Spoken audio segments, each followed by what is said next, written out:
नमस्कार दोस्तों, 10 मार्च 2022 को भारत के 5 राज्यों में विधानसभा चुनाव के रिजल्ट आए, जिसमें बीजेपी ने 4 राज्यों में एक बड़ी जीत हासिल की है, जिसमें से एक है यूपी। यूपी देश के लिए बहुत ज्यादा महत्वपूर्ण हो जाता है क्योंकि यह काफी ज्यादा बड़ा राज्य है और देश के एक लोकसभा चुनावों में बहुत इंपॉर्टेंट रोल अदा करता है। सभी लोगों की निगाह यूपी में ही टिकी थी क्योंकि आज के से 35 साल के इतिहास में कोई भी पार्टी यहां पर दोबारा नहीं जीती है, न ही उसकी सरकार बनी है। इसके पहले सन 1980 और 85 में कांग्रेस पार्टी दोबारा यहां पर चुनाव जीती थी, 2 बार लगातार 80 और 85 में। उसके बाद बीजेपी पहली पार्टी बन गई है जब यहाँ पर दूसरी बार चुनाव जीती है। बीजेपी की यहाँ पर मेन अपोजिशन पार्टी थी एसपी सपा, इसके सीएम पद का चेहरा थे अखिलेश यादव, जबकि बीजेपी के यहाँ पर सीएम पद के चेहरा थे योगी आदित्यनाथ। तो आइए इस वीडियो में आज हम चर्चा करते हैं कि सपा के कौन से वीक पॉइंट और डिसीजन थे अखिलेश यादव के, जिसके कारण वह चुनाव जीतने में असफल रहे, और कौन से स्ट्रॉन्ग डिसीजन और पॉइंट्स है बीजेपी के जिसके कारण वह यहाँ पर चुनाव हासिल की। आइए चर्चा करते हैं इस वीडियो में। यूपी प्लस योगी बहुत है उपयोगी।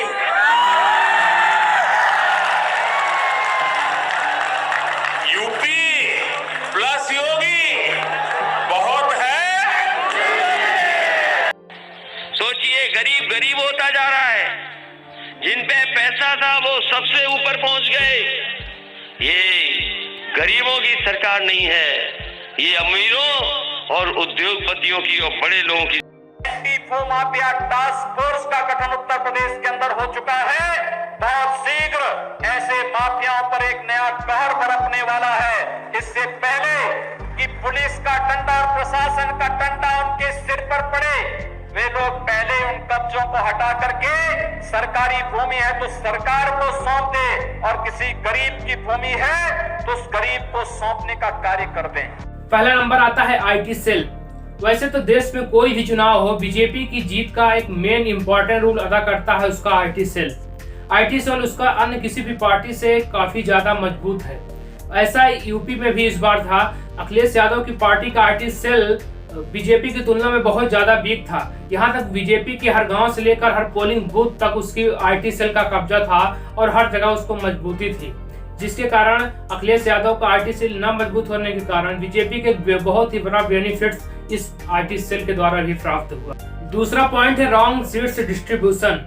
जैसा कि आप लोग जानते हैं कि पूरे भारत में यूपी में सबसे अधिक जात धर्म और हिंदुत्व के मुद्दे, मुस्लिम के मुद्दे केवल यूपी में चुनाव के समय काफी ज्यादा हावी होते हैं। इसको बीजेपी भली भांति जानती थी, इसलिए उन्होंने अपनी सीट्स डिस्ट्रीब्यूट करने से पहले जमीनी स्तर पर उन्होंने सर्वे कराया था और जातीय समीकरण के आधार पर सीटें अपनी डिस्ट्रीब्यूट की थी।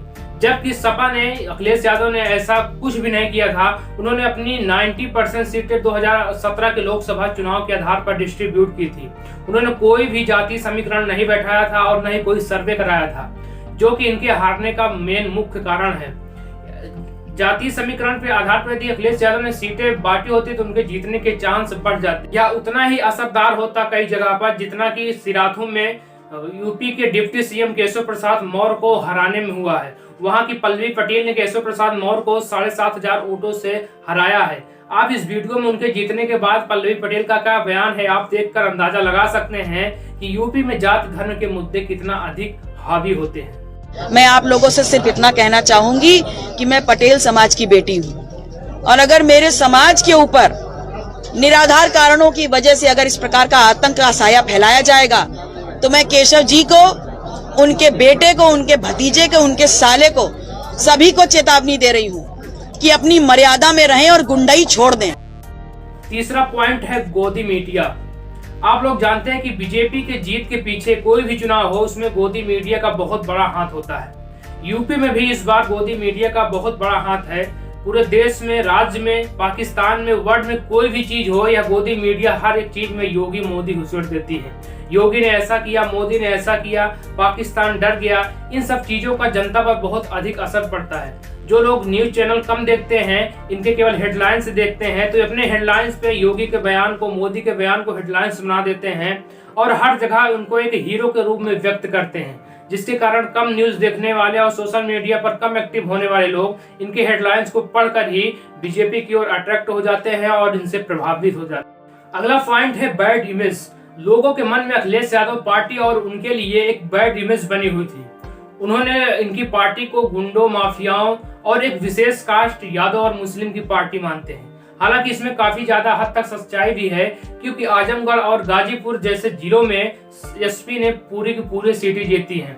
यह यादव और मुस्लिम का गढ़ माना जाता है, जिसके कारण लोगों के मन में एक बैड इमेज इनके लिए बनी हुई थी। हालांकि अखिलेश यादव ने इस बैड इमेज को खत्म करने के लिए कोशिश भी की थी, लेकिन उतना नहीं कर पाए जितना कि इस चुनाव में आवश्यक था।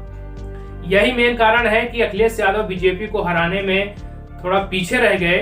हालांकि इस बार एसपी ने काफी ज्यादा प्रदर्शन किया है 2017 की तुलना में। इनका वोट प्रतिशत भी 22% से बढ़कर 32% हो गया है और इनकी सीटें भी लगभग 2.5 गुना बढ़ गई है, जो कि 2027 में होने वाले चुनाव के लिए इनकी ओर एक अच्छा संकेत।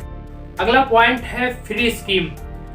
आपको पता होगा कोरोना लगने के बाद यूपी में बीजेपी सरकार ने, योगी सरकार ने लोगों के लिए 2 बार गल्ले, राशन आदि के लिए फ्री स्कीम लागू की थी और उन्होंने जमीनी स्तर पर किसानों के लिए अकाउंट में हर साल 6,000 का निवेश भी किया था। उनको दिया गया था किसानों को सीधा उनके बैंक खाते में, और उनको जो राशन मिल रहा था इससे ज्यादा गांव की जनता काफी ज्यादा प्रभावित थी और उनको एक सहारा मिल गया था, जिसके कारण उन्होंने इस चुनाव में योगी सरकार की ओर, बीजेपी की ओर काफी वोट किया है। हालांकि जो लोग बीजेपी सरकार से उब गए थे महंगाई बढ़ने के कारण और जो है अनएम्प्लॉयमेंट के कारण, बेरोजगारी के कारण, उन्होंने अखिलेश यादव को वोट भी किया है, जिसके कारण इनका सीट्स भी बढ़ी है और वोट परसेंट भी बढ़ रहा है। तो इन सब बिंदुओं को रखकर अखिलेश यादव अगर चुनाव में काम करते हैं तो 2027 में इनको सफलता मिल सकती है। दोस्तों, यदि आपको वीडियो इन्फॉर्मेटिव लगा हो, थोड़ी भी जानकारी लगी हो, तो वीडियो को लाइक तथा हमारे साथ जुड़ने के लिए चैनल को सब्सक्राइब कर लीजिए। धन्यवाद।